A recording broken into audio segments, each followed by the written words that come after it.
சிம்ம ராசி அன்பர்களுக்கு செவ்வாய் பகவான் உங்க ராசிக்கு இடம்பெயர்ந்து வந்திருக்கிறார். ஒரு நல்ல ஒரு மாற்றம் தான். சுகஸ்தானாதிபதியே உங்களுடைய ராசிக்கு வந்திருக்கு. உணர்ச்சி உங்களுக்கு இருந்துகிட்டே இருக்கும். ஏன்னா கேதுன்றவர் பாத்தீங்கன்னா ஒரு ஞானக்காரகன். எப்பவோ செய்த தப்புக்கு இப்ப நம்மளுக்கு தண்டனை கொடுக்குதோ கடவுள் அப்படின்ற மாதிரி எல்லாம் சில எண்ணங்கள் உங்களுக்கு ஒரு மாறாக செயல்படக்கூடிய ஒரு தருணமாக தான். அது எல்லாமே உங்களுக்கு நல்ல ஒரு மாற்றத்தை கொடுக்கக்கூடிய ஒரு நேரமாக தான். செவ்வாயாகப்பட்டவர் இந்த ராசி என்பர்களுக்கு பாக்யாதிபதியும் கூட.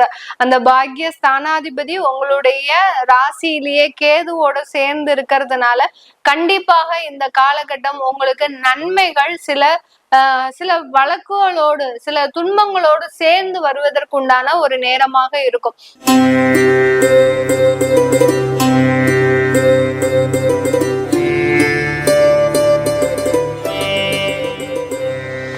ஜோதிடர் யுகம் நேர்கள் அனைவருக்கும் ஆஸ்ட்ரோ பூர்ணாவின் அன்பார்ந்த வணக்கங்கள். இன்னைக்கு நாம பார்க்கக்கூடிய சிறப்பு தலைப்பு செவ்வாய் பெயர்ச்சி. செவ்வாய் பகவான் நீசமாக இருந்து அடுத்து சிம்ம ராசிக்கு பெயர்ச்சி ஆகிறார். கடக ராசியில் நீச்சம் பெற்ற அந்த செவ்வாயாகப்பட்டவர் ஜூன் மாதம் 7ஆம் தேதி சிம்ம ராசிக்கு பெயர்ச்சி ஆகிறார்.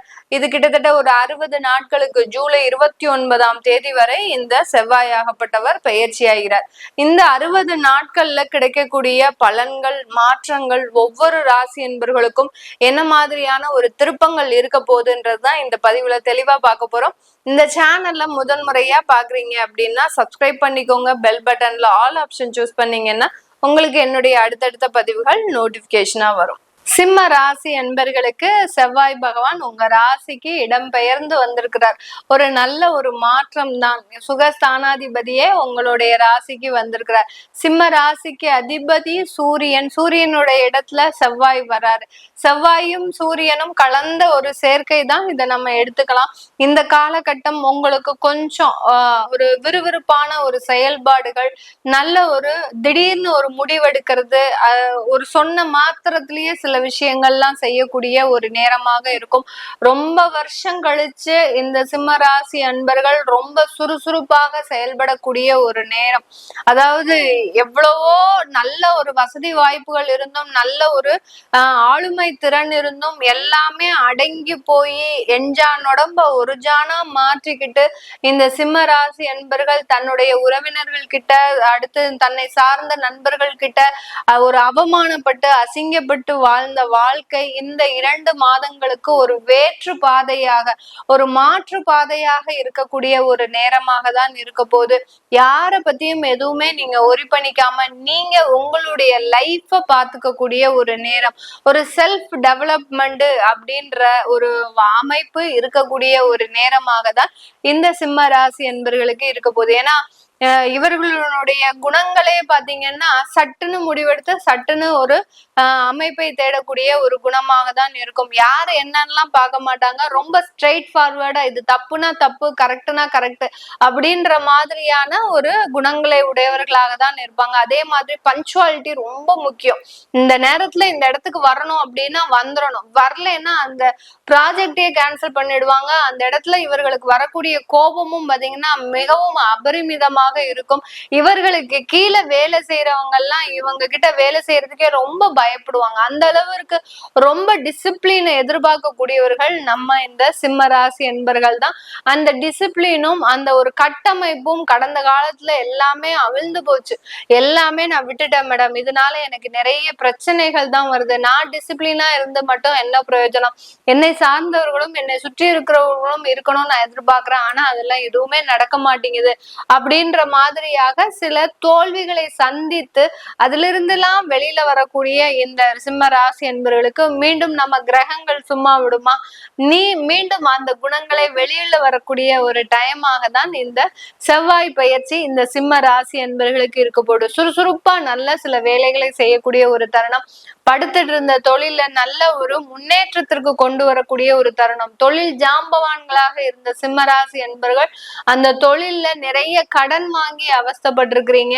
இப்போ உங்க ராசியிலேயே கேது பகவான் இருக்கிறதுனால ஒரு மன சஞ்சலப்பு இருக்கதான் செய்யும். ஏதோ ஒரு குற்ற உணர்ச்சி உங்களுக்கு இருந்துகிட்டே இருக்கு. ஏதோ ஒரு தப்பு பண்ணிட்டோமா, நம்ம ஏன் இவ்வளவு ஒரு கஷ்டப்படுறோம் அப்படின்ற மாதிரியான ஒரு குற்ற உணர்ச்சி உங்களுக்கு இருந்துகிட்டே இருக்கும். ஏன்னா கேதுன்றவர் பாத்தீங்கன்னா ஒரு ஞானகாரகன். எப்பவோ செய்த தப்புக்கு இப்ப நம்மளுக்கு தண்டனை கொடுக்குதோ கடவுள் அப்படின்ற மாதிரி எல்லாம் சில எண்ணங்கள் உங்களுக்கு ஒரு மாறாக செயல்படக்கூடிய ஒரு தருணமாக தான் இருக்கும். அது எல்லாமே நிவர்த்தி ஆகக்கூடிய ஒரு டைம் தான். அந்த குற்ற உணர்ச்சியோடு சேர்ந்து சில சுறுசுறுப்பான நடவடிக்கைகளும் செய்யக்கூடிய ஒரு நேரமாக தான் இந்த சிம்ம ராசி அன்பர்களுக்கு இருக்க போகுது. இந்த காலகட்டம் சுகஸ்தானாதிபதியும் கூட அவர் செவ்வாய் பகவான். அப்படி இருக்கும்போது சொத்துக்கள் வாங்குறதுல ரொம்ப முனைப்பா இருப்பீங்க. தாயார் உடல் நலன்ல நல்ல ஒரு அக்கறை காட்டுவீங்க. அடுத்து பாத்தீங்கன்னா நீங்க நல்ல ஒரு லக்ஸுரியான லைஃப், சில ஆடம்பர தேவைகள்லாம் நிறைவேற்றணும்னு சில முயற்சிகள்லாம் எடுப்பீங்க. அது எல்லாமே உங்களுக்கு நல்ல ஒரு மாற்றத்தை கொடுக்கக்கூடிய ஒரு நேரமாக தான் இருக்கும். சில பேருக்கு குழந்தை பாக்கியத்துல இந்த காலகட்டம் தடைகள் வருவதற்குண்டான ஒரு நேரமாக இருக்கும். ஏன்னா 5ஆம் இடம் தான் குழந்தை பாக்கியம். 5ஆம் இடத்திற்கு 4ஆம் இடம் 12ஆம் இடம், இது குழந்தையை தடுக்கக்கூடிய ஒரு ஸ்தானம். அந்த 12ஆம் வீட்டு அதிபதியே அந்த உங்களுடைய செவ்வாயே அங்க இருக்கிறதுனால, உங்க ராசியில இருக்கிறதுனால, கேதுவோடு சேர்ந்து இருக்கிறதுனால அந்த குழந்தை பிறப்புனால சில பிரச்சனைகள், இல்ல குழந்தைகள்னால சில பிரச்சனைகள், இதெல்லாமே வரக்கூடிய ஒரு நேரமாக தான் இந்த சிம்ம ராசி என்பர்களுக்கு இருக்கும். அதுக்கெல்லாம் பயப்பட மாட்டீங்க. ஏதாவது ஒரு பிரச்சனைகளை நம்ம இந்த பதிவுல எப்பமாவது சொல்லிட்டோம்னா எல்லாருக்குமே கோவம் வந்துருது. மேடம் எப்ப பார்த்தாலும் ஒரு நெகட்டிவாவே சொல்வீங்களா, ஒரு நல்ல வார்த்தை வாயிலிருந்து வராதா அப்படின்ற மாதிரியான ஒரு கேள்விகள் எல்லாருக்குமே இருக்கு. இருக்கிறதே இருக்கிற மாதிரி சொல்றதுக்கு தான் நம்ம ஜோதிடத்தை பயன்படுத்தணுமே ஒழிய, உங்களுக்கு ஒளிவு மறைவா நீங்க நல்லா இருக்கிற நேரத்துல நீங்க கெட்டு போயிருவீங்கன்னு சொல்றதுக்கும், நீங்க கெட்டு போகக்கூடிய நேரத்துல நீங்க நல்லா இருப்பீங்கன்னு சொல்றதுக்கு இது உங்களுடைய மன மாற்றத்தை கொடுக்கறதுக்கு உண்டான ஒரு பதிவே கிடையாது. ஜோதிடம்ன்றது இப்படிதான் நடக்க போகுது. உங்களுக்கு நீங்க இதுபடி இருந்தீங்கன்னா நல்ல ஒரு வளர்ச்சியை காணலாம் அப்படின்னு தான் நம்ம சொல்லிட்டு இருக்கிறோம். அதனால குழந்தைகள்னால சில ஏமாற்றங்கள், குழந்தைகள்னால சில தேவையில்லாத ஒரு சலசலப்புகள் ஏற்படுவதற்குண்டான ஒரு நேரமாக தான் இந்த காலகட்டம் இந்த சிம்ம ராசி என்பர்களுக்கு இருக்கும். இந்த செவ்வாய் ஆகப்பட்டவர் இந்த ராசி என்பர்களுக்கு பாக்யாதிபதியும் கூட.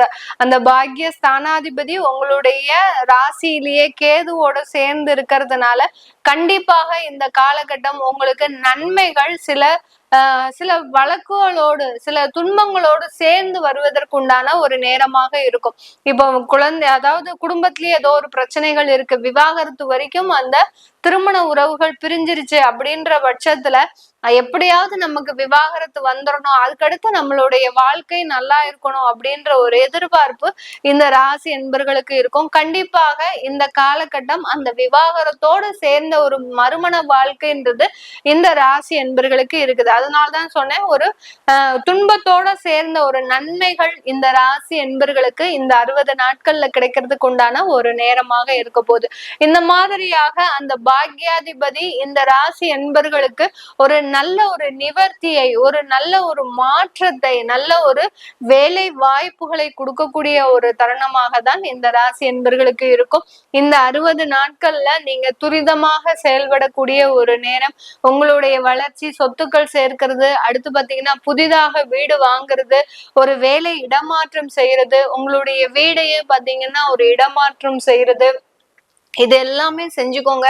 செஞ்சுக்கிட்டீங்கன்னா நல்ல ஒரு வளர்ச்சியை இந்த காலகட்டம் காண முடியும். ஏன்னா கேது பாத்தீங்கன்னா நீங்க இருந்த இடத்துலயே இருந்தீங்க அப்படின்னா ஒரு மன சஞ்சலத்தை கொடுப்பாரு. அதனால ஒரு இடமாற்றம் பண்ணிக்கிட்டீங்க அப்படின்னா ஒரு நல்ல ஒரு முன்னேற்றம்ன்றது இந்த ராசி என்பர்களுக்கு இருக்கும்.